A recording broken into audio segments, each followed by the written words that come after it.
ओम शांति। ओम शांति। ओम शांति।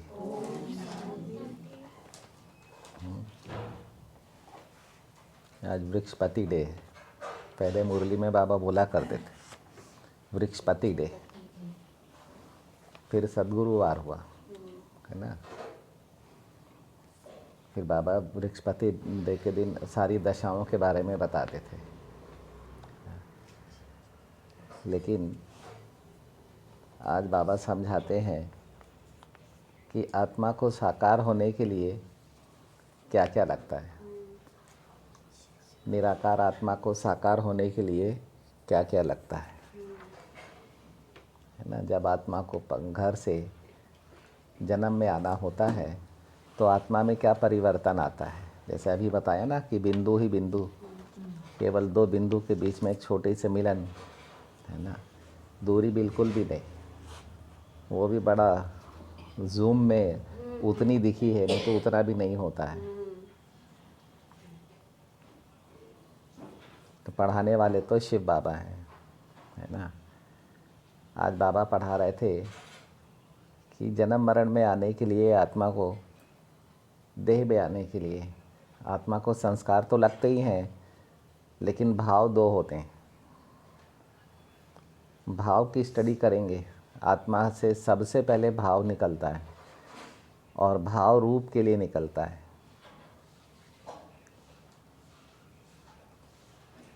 आत्मा को रूप पहनना होता है तो बिना भाव के नहीं पहन सकती।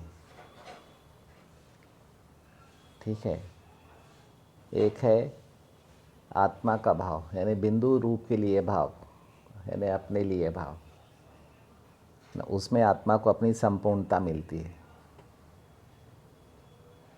आत्मा को बिंदु रूप की पहचान मिलती है, उसको अपनी ओरिजिनलिटी मिलती है। यानी आत्मा ने भाव के द्वारा पार्ट प्ले करना है, तो पहले उसको संगम पर उसको अपनी चेतना और चैतन्य रूप की, जीवित रूप के लिए जो भाव होता है वो मिलता है। उससे वो पढ़ना शुरू करती है। एक्टिंग के लिए चाहिए संस्कार। अगर हमें पार्ट प्ले करना है तो संस्कार चाहिए। तो एक होता है संस्कार के लिए भाव, हाँ, रूप के लिए भाव, हाँ, क्योंकि रूप के बिना बुद्धि ना चले। रूप के बिना आत्मा में एक्टिविटी शुरू ना हो, मन बुद्धि संस्कार में एक्टिविटी शुरू ना हो। तो जैसे आत्मा को पता चलता है संगम पर, बाबा बताते हैं कि तुम बिंदु हो, देह नहीं हो। अभी जिन्होंने बिंदु को खोजा था उनकी बुद्धि चलने लगती है। एक इन्फॉर्मेशन दी बाबा ने, एक इन्फॉर्मेशन मिल जाए कि इस तारीख को विनाश होने वाला है ना, कितना बुद्धि चलने लग जाएगी। या एक इन्फॉर्मेशन मिल जाए, ये मतलब क्या बोलते हैं, ये क्या है, ये सोशल मीडिया क्या है, एक इन्फॉर्मेशन टेक्नोलॉजी तो है।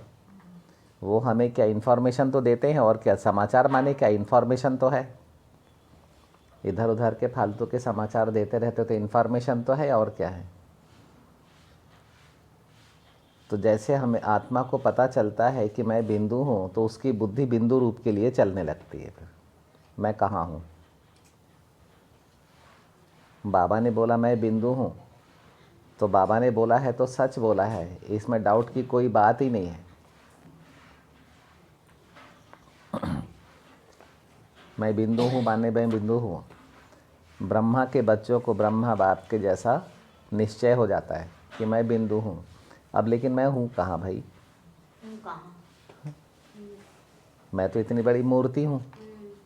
आत्मा को तो मालूम ही नहीं रहता है मैं बिंदु हूँ क्या, बिंदु क्या है, बिंदु कौन है, बिंदु कैसा है। बिंदु अगर जीवित है तो, जैसे शरीर जीवित है तो लगता है ना कि ये जीवित है, लेकिन बिंदु जीवित है तो कैसे पता चलेगा कि बिंदु जीवित है। तो मुझे उसके पास जाकर देखना पड़ेगा, मुझे बिंदु को खोजना पड़ेगा। ध्यान और योग में मुझे बिंदु के पास जाना पड़ेगा। जैसे मैं ध्यान और योग में अपने इस साकार रूप के पास रहता हूँ, अपने रिश्ते नातों के साकार रूप के पास रहता हूँ, अपने स्वभाव संस्कार के पास रहता हूँ, अपने कर्मेंद्रियों के पास रहता हूँ, ध्यान और योग से, है ना। वैसे मैं बिंदु हूँ तो मुझे बिंदु के पास जाना पड़ेगा, तो मुझे अपनी चेतना मिलेगी, अपना जीवित पना मिलेगा कि आखिर जीवित कहते किसको हैं। ये आज अगर ये इस देह में जो सेंसलेस है, जड़ है, अगर इस देह में सेंसेशन दिख रहा है, सेंसिटिविटी दिख रही है, तो वो क्यों दिख रही, कहाँ से आ रही है वो, और ये कब सेंसलेस हो जाती है। मुझे इतनी गुह्य बातें सेंस हो रही हैं, समझ में आ रही हैं, लेकिन सबको ये गुह्य बातें समझ में क्यों नहीं आती,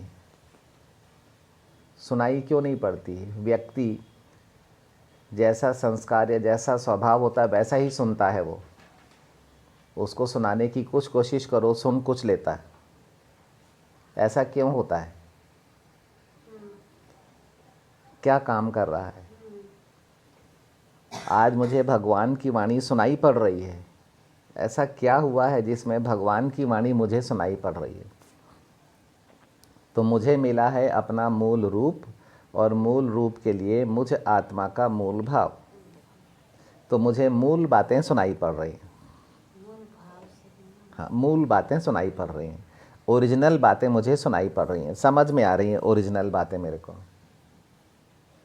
है ना। तो समझ में आ रही हैं, तो मुझे आत्मा की एक्टिविटी चेंज हो रही है। मैं जो किया करता था अभी मैं वो नहीं कर रहा हूँ, मुझ में परिवर्तन होने लग गया है। अब संस्कार भाव मेरे में नहीं दिखता है, मैं संस्कार भाव से बचने की कोशिश कर रहा हूँ। मैं किसी भी आत्मा से अब संस्कार से रिश्ता नहीं निभाना चाह रहा हूँ। मैं अपना संस्कार अब किसी के भी सामने में नहीं आने दे रहा हूँ, उसको आने से रोक रहा हूँ। मूल भाव में रुकना चाह रहा हूँ, अपने बिंदु भाव में रुकना चाह रहा हूँ। मैं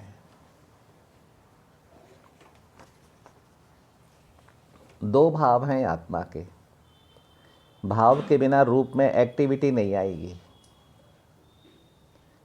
जैसे जब तक किसी से संबंध ना हो भाव और भावना पैदा नहीं होती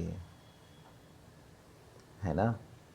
और जब संबंध हो जाए तो भाव और भावना पैदा होने लगती है। ऐसा क्या परिवर्तन आ गया, जो किसी को लेकर जो अनजान था उसके प्रति हमारे अंदर में भाव और भावना आ गई। हम बाबा को जानते भी नहीं थे, ब्रह्मा बाबा को जानते भी नहीं थे, कल्पना भी नहीं थी, सोचा भी नहीं था कि किसी साकार से मुझे भगवान मिल जाएगा और भगवान के मिलने की विधि ये होगी। ये ब्रह्मा बाबा स्वीकार क्यों हुए ब्रह्मा के रूप में, दादा लेखराज ब्रह्मा के रूप में क्यों स्वीकार हुए, ये ब्रह्मा रूप के लिए भावनाएं क्यों आई, भावना क्यों आई। दादा लेखराज कृपलानी के शरीर के लिए, रूप के लिए मेरे अंदर में भावना क्यों आई, सबके अंदर में क्यों नहीं आती। तो बाबा ने मुझे मूल भाव समझाया कि तुम ज्योति बिंदु हो और तुम अविनाशी हो, तुम चैतन्य हो। ये बात मुझे सुनाई पड़ी, मुझे समझ में आई, मुझे दिखी। तब मुझे अपना परिचय मिला। अब जब मुझे अपना परिचय मिला तब मैंने बाबा को समझा कि जैसे मैं निराकार हूँ वैसे बाबा भी निराकार है। फिर बाबा ने बताया कि मैंने त्रिमूर्ति बनाई है, और त्रिमूर्ति बनाई है उसमें से जो ब्रह्मा है वो तुमसे मिलन के लिए मैंने बनाया है, और मिलन तुमसे मैं संबंध स्थापन करके तुमको अपना संबंध देकर, माता पिता भाई बहन बेटा बेटी गुरु शिक्षक दोस्त ये संबंध मैं तुम्हें दूंगा, तब तुम्हारे अंदर में भावनाएं पैदा होंगी। मुझे समझ में आया कि ये ब्रह्मा जो है, ब्रह्मा विष्णु शंकर, ये है शिव की रचना। ये बात मुझे समझ में आई। वो रूप है, रूप की बात मुझे समझ में आई, तब मेरा दिल लगा। तब मैंने, शिव बाबा ने मुझे ब्रह्मा की पढ़ाई पढ़ाई और ब्रह्मा में मुझे अपने पहले पहले अलौकिक माता पिता मिल गए। यहाँ से मुझ में नया प्यार, नया भाव पैदा हुआ और एक सच्चा भावना में प्यार का जन्म हुआ। और फिर ब्रह्मा बाबा ने जैसे मुझे आत्मा का कनेक्शन इस अंतिम साकार देह से है, तो शिव बाबा ने फिर ब्रह्मा बाबा से मुझे उस रूप से, उस आकारी देह से मुझ पर्सनल आत्मा का संबंध समझाया। तब मैं इस शूद्र देह से न्यारी ब्राह्मण देह को धारण करने वाली ब्राह्मण आत्मा बनी। तो मैं रूप से, वर्ण से मैं ब्राह्मण हूँ। मूल रूप में मैं शिव बाबा का बच्चा हूँ और मैं पहले रूप से शूद्र था, अभी रूप से ब्राह्मण बना। तब मुझे अपने दो वर्ण मिल गए, एक शूद्र वर्ण मिल गए, दूसरा ब्राह्मण वर्ण मिल गया। ये बाबा ने मुझ आत्मा को मूल रूप में, बिंदु रूप से समझाया। ये बड़ी पढ़ाई है। राजाओं का राजा, प्रकृति का मालिक, इंद्रियों का मालिक, कर्मों का मालिक, संकल्पों का मालिक बनने की पढ़ाई है।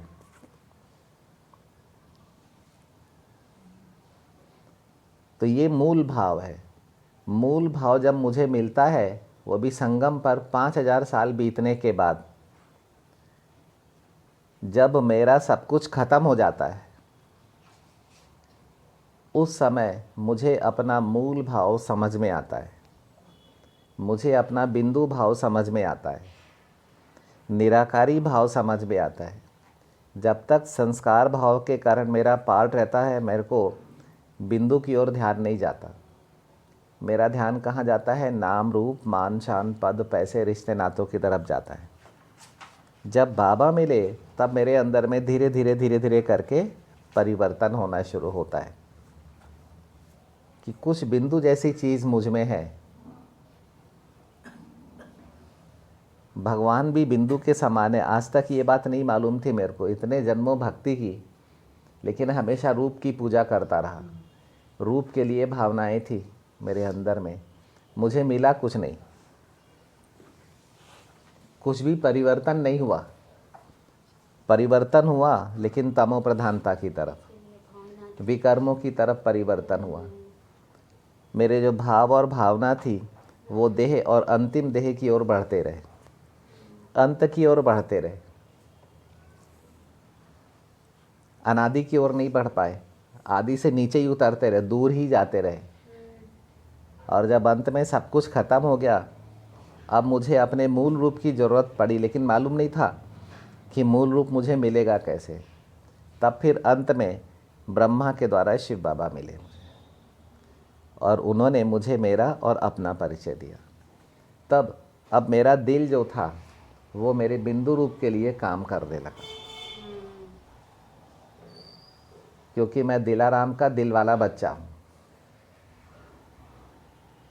ऐसे 9 लाख आत्माएं हैं जो उन्नति कर रही हैं, अपने बिंदु रूप की ओर उन्नति कर रही हैं और अपने बिंदु रूप से चेतना को समझ रही हैं, जीवन को समझ रही है, जीवित पने को समझ रही हैं।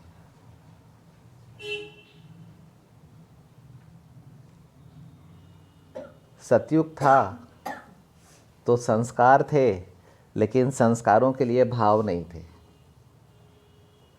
इसलिए देह का भान और देह का अभिमान नहीं था।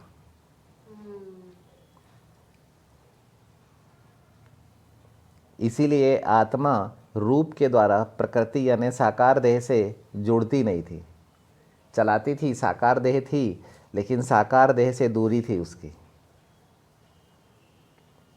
पहला जन्म था, सतो प्रधान देह थी, सतो प्रधान प्रकृति थी, प्रकृति की मालिक थी। संकल्पों की मालिक थी, कर्मों की मालिक थी,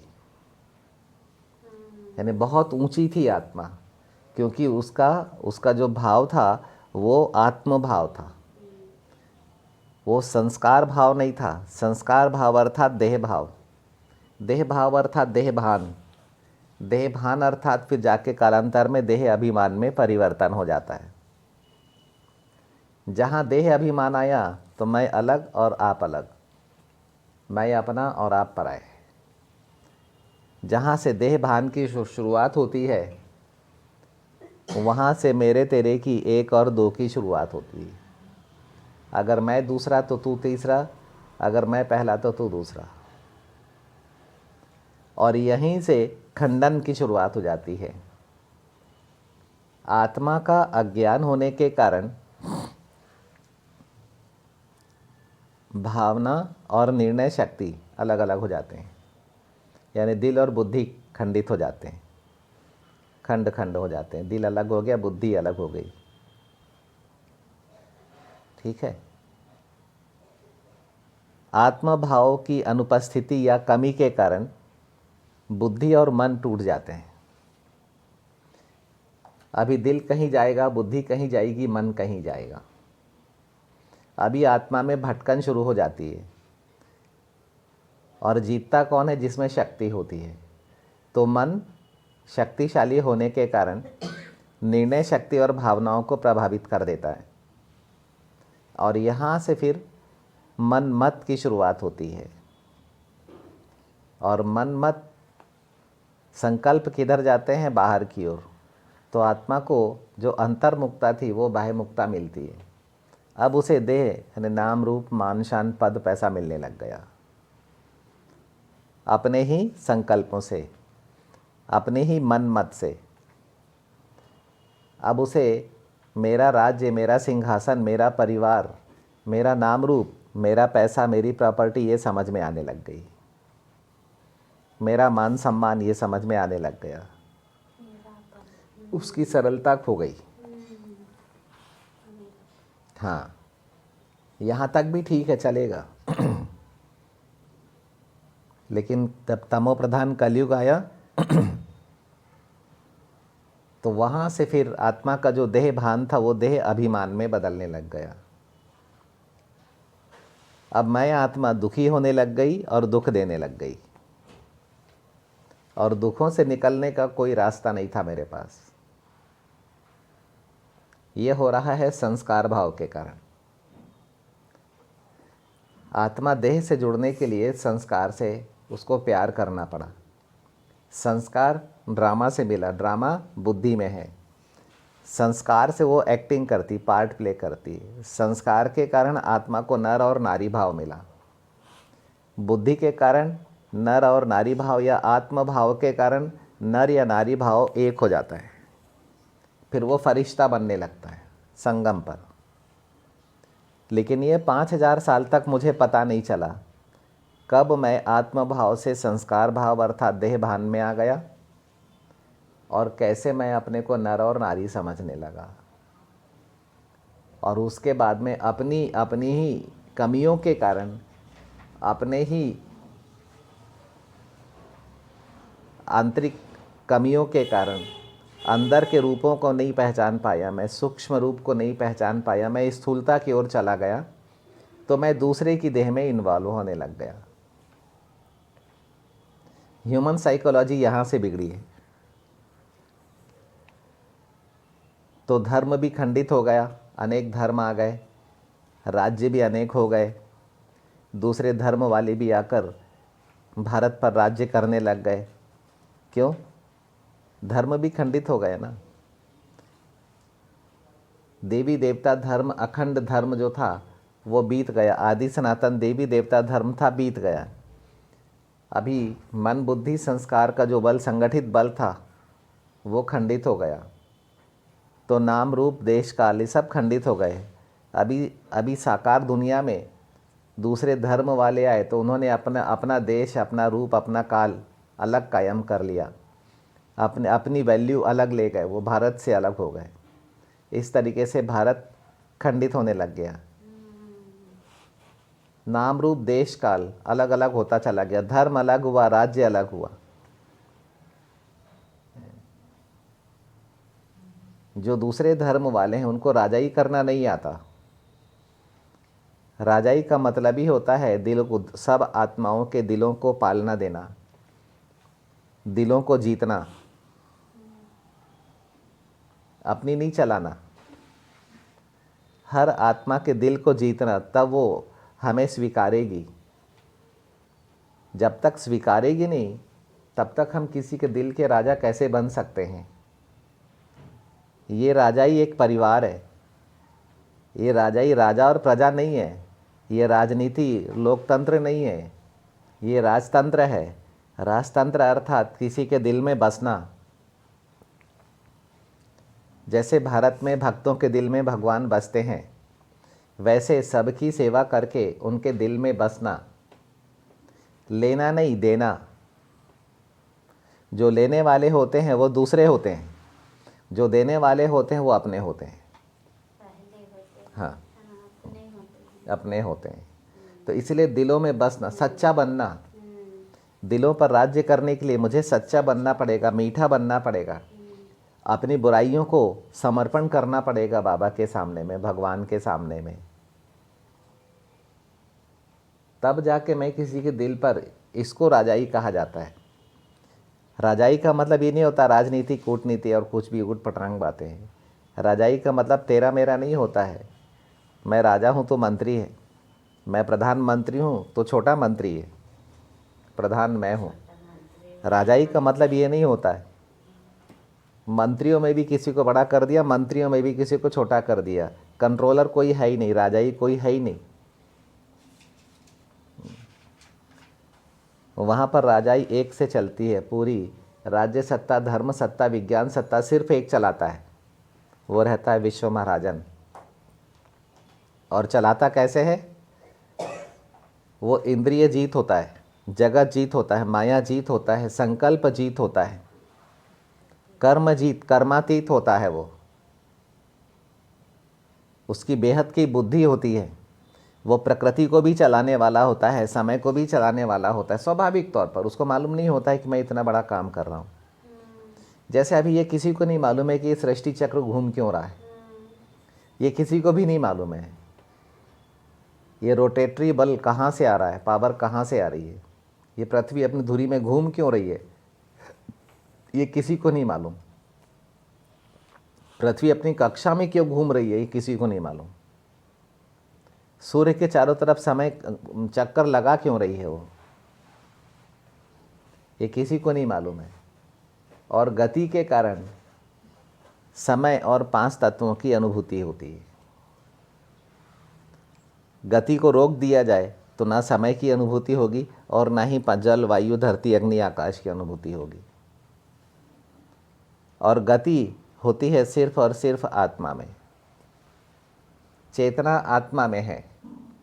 आत्मा की गति के अनुसार ड्रामा चलता है। आत्मा की गति में ही गति और सद्गति अर्थात मुक्ति, जीवन मुक्ति और जीवन बंध छिपा हुआ है। आत्मा की गति में। आत्मा की गति में यानी स्पीड में, मूवमेंट में आत्मा चलती है। आत्मा आगे आगे चलती है, पीछे नहीं आती। सोचती पीछे का है लेकिन चलती आगे है, तो एक्सीडेंट नहीं होगा। देखेगी पीछे, मेरे से ऐसा हो गया, मैंने ये कर दिया, उसने मेरे साथ ये कर दिया। देख रही है पीछे, चल रहा, उसको आगे चल, उसकी गति फॉरवर्ड में है, वो आगे की ओर चल रही है, लेकिन सोच रही है, देख रही है पीछे, उसने मेरे साथ ऐसा कर दिया, उसने मुझे ऐसा बोल दिया, उसने मेरा मान सम्मान नहीं किया। तो यहीं पर एक्सीडेंट होता है, यहीं पर गिरते हैं, यहीं पर ठोकरें खाते हैं और यहीं पर नुकसान होता है। दूसरे की पालना करने वाले है ना, उनके घर में कोई भी आएगा तो हमेशा बच्चा बन के आएगा। लेकिन दूसरे को तंग करने वाले, दूसरे का लेने वाले, उनके घर में कोई भी आएगा तो लेने, छीनने, तंग करने आएगा।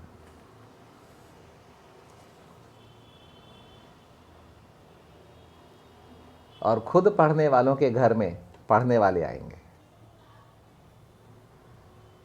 तो हमारे घर में कौन आता है इसको हम चेक कर लें और वैसा अपने अंदर में परिवर्तन करें। तो दो भाव, संस्कार भाव के कारण हम द्वापर में आते हैं और आत्म भाव के कारण हम सतयुग में जाते हैं। संस्कार भाव के कारण आत्मा में देह भान आता है, फिर जब तमो प्रधान संस्कार ड्रामा से उसको मिलते हैं तो देह का अभिमान आ जाता है। और जब बाबा मिलते हैं, बाबा बिंदु की पढ़ाई पढ़ाते हैं और कहते तुम आत्मा हो, तुम देह नहीं हो। और जब बाबा पढ़ाना चालू करते हैं, मन बुद्धि संस्कार की पढ़ाई पढ़ते हैं, तब आत्मा अपने बुद्धि का प्रभाव महसूस करती है, अपने मन का प्रभाव महसूस करती है और अपने संस्कारों का प्रभाव महसूस करती है। और संस्कारों से वो युगों को समझती है, संस्कारों से वो आत्मा और प्रकृति में होने वाली, अपनी कर्मेंद्रियों में होने वाले परिवर्तन को महसूस करती है। और जब बाबा आत्मा को मिलते हैं तो आत्मा को याद आती है। तो एक याद आती है अपने भूतकाल से, एक याद आती है बाबा की, घर की। इस कारण से ड्रामा के अनुसार फिर आत्मा में परिवर्तन होता है। तो इन दो भावों को हमें चेक करते रहना है कि मैं वर्तमान आत्म भाव में हूँ इस सेकंड या संस्कार भाव में हूँ। मैं अपने को देह समझ रही हूँ या मैं अपने को बिंदु समझ रही हूँ। और शक्तियाँ बिंदु को मिलेंगी, किसी भी रूप को नहीं मिलेंगी, लेकिन बिंदु से रूप में फ्लो होंगी। तब जाके हमारी कर्मेंद्रियों तक ये शक्तियाँ पहुँचेंगी। कर्मेंद्रियों तक, इस अंतिम कर्मेंद्रियों तक पहुँचने से पहले वो मुझ आत्मा के 84 जन्मों के संस्कारों में फ्लो होंगी। आत्मा और परमात्मा जब बाबा का साथ है तो आत्मा के 84 जन्म जो हैं वर्तमान जैसे होते हैं। जब आत्मा बाबा को याद कर रही है, उसके 84 जन्म जैसे एक सेकंड जैसे होते हैं। एक सेकंड में 84 जन्मों के संस्कारों को बल मिलता है, चेतना मिलती है। तो संस्कारों से जितनी आत्माएं जुड़ी हुई हैं, जैसे इस संस्कार से इस जन्म में कितनी आत्माएं जुड़ी हुई हैं, ऐसे 84 जन्मों में 84 संस्कारों से जितनी आत्माएं जुड़ी हुई हैं, उन सबको बाबा की शक्तियां मिलती हैं। तो हम लोग हो गए बीच में निमित्त, जो बाबा की शक्तियों को, बाबा की प्राप्तियों को, बाबा की अनुभूतियों को सारे विश्व को देंगे अपने ही संस्कारों के थ्रू। आज तक हम संस्कार के द्वारा पार्ट प्ले किया करते थे, अब हम अपने ही संस्कारों के द्वारा, 84 जन्मों के संस्कारों के द्वारा गिफ्ट कर रहे हैं। तो इसीलिए केवल शरीर के लिए नहीं जीना है, अभी विश्व को शक्ति दान करना है। जीने के लिए सुख चैन से जी सके, बेफिक्री से जी सके, शांति से जी सके। अभी हमारे को ये सारे काम करने हैं, इसी को विश्व सेवा कहा जाएगा। अभी बात सिर्फ मेरी नहीं बची, अब मुझे आत्मा, ब्राह्मण आत्मा के, ब्रह्मा कुमार कुमारी के संस्कारों में जो आत्माएं छिपी हुई हैं, उन आत्माओं को मुझे शक्ति प्रदान करना है, गुण प्रदान करना है, बल प्रदान करना है, ताकि वो आत्माएं भी सुख चैन से, और बुद्धि देना, बुद्धि भी दान करना है ताकि बाबा को पहचान सकें। जो बुद्धि बाबा ने जैसे मुझे दी है वैसे ही मुझे उन आत्माओं को देना है, जितनी भी आत्माएं मेरे 84 जन्मों के संस्कारों में छिपी हुई हैं। ठीक है। ओम शांति। ओम शांति।